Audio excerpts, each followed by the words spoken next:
Thank you, Mr Deputy Speaker. This bill is necessary to secure free trade and prosperity throughout the United Kingdom, but of course the focus of much of this debate has not been on that. It's been on the legality or otherwise of the bill and the proposals before us. Now, in response, it must be noted that Parliament is sovereign.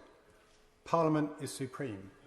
Parliamentary sovereignty is one of the cornerstones of our Constitution and always has been. Legislation and the content of that legislation, whether to pass it or otherwise, is for Parliament and Parliament alone.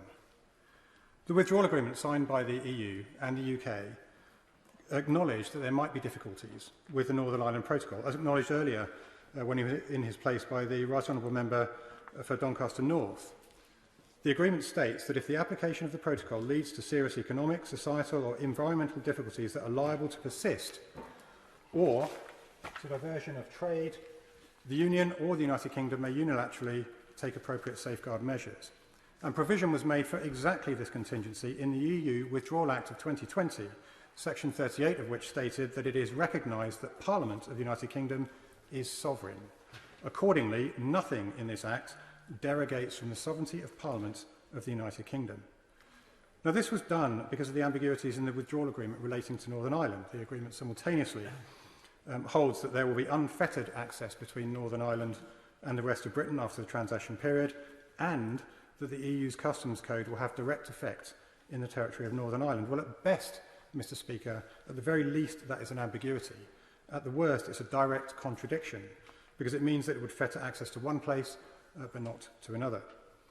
So this was always going to have to be dealt with in subsequent negotiations, and the main clauses in contention this evening, clauses 42, 43 and 45, will only come into effect if the Joint Committee cannot reach agreement. And we know that the Joint Committee negotiations will be going badly, particularly with regard to third country listings.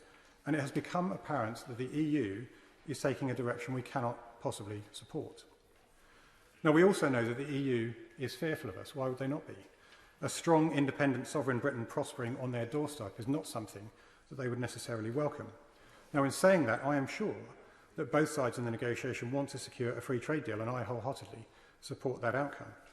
A free trade agreement will be a win-win for both sides, but it must not be at the expense either of our independent sovereignty or of the union of the United Kingdom of Great Britain and Northern Ireland. But we must be honest, the EU is negotiating with their best interests at heart, not Britain's. They've always sought to use Northern Ireland as a weapon to gain leverage in free trade talks. We must give the government the tools to push the EU in the direction of agreeing a strong free trade agreement. This bill seeks to do just that, and I will support it unamended.